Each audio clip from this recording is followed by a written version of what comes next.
Kelly was fantastic. She really connected with the audience. She was a phenomenal speaker. She had a lot of energy and she kept it real. I'm Kelly Swanson. I'm a motivational speaker, a comedian, and author of Who Hijacked My Fairy Tale. I ended up being on the phone with her for like 45 minutes and I didn't even realize she was the best speaker that I've ever worked with.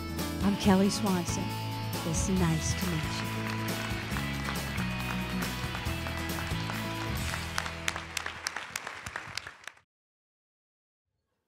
Look at all these people staring at you. They're waiting for you to say something that's going to change their lives. After I got out of college, I was an English major. I didn't know what I wanted to do. I went to a writing class at a community college, and there were a bunch of teachers in there taking it for credit.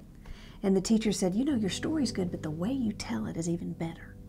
I finally realized life ain't about looking like the princess.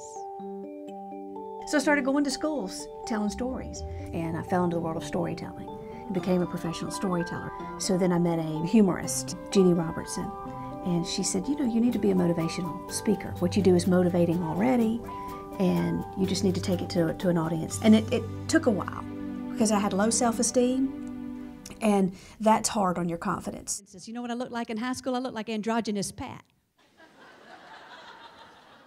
I still fight that. Am I worth it? Am I allowed to get up here? Do I have something of value to say?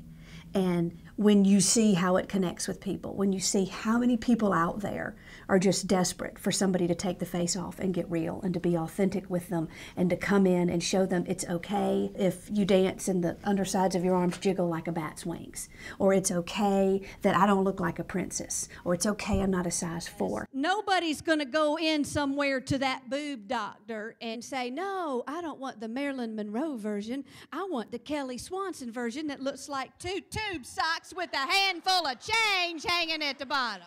That's kind of who I speak to. Not the ones with all the confidence in the world, but those who are sitting there that they really wanted to have this dream, and they maybe had a moment in the spotlight or didn't, and they left it because they got scared or somebody said they couldn't do it.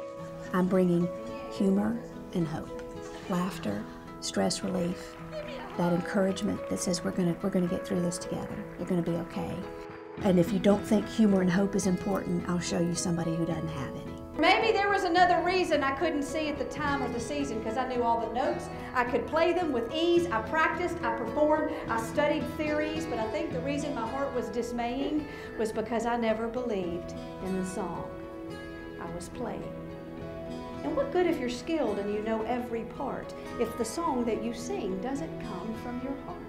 That's the beauty of storytelling. You're telling them that story about Mama being painted on black velvet for Daddy for Christmas, and about her decorating the house, and there's not a tiny square inch of that house couldn't be nailed on, glued on, tagged on, shoved on top of that didn't have a Christmas decoration on it. And they're listening to your story, and they're there in Pride's Hollow, but they've also gone somewhere else.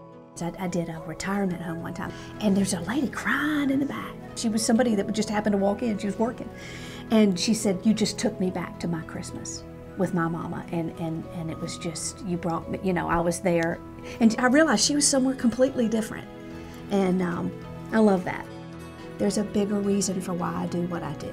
This is not about me. When you love on people, and you help them heal, and you watch them, you see the impact, you just sit back and go, whoa, this is bigger than me.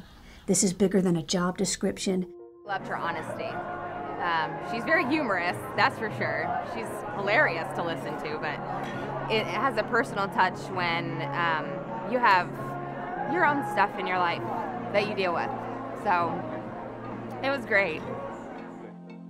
I take the role of a motivational speaker seriously, and I don't believe that that client or the person who paid to come see the show is paying for just an hour of my time.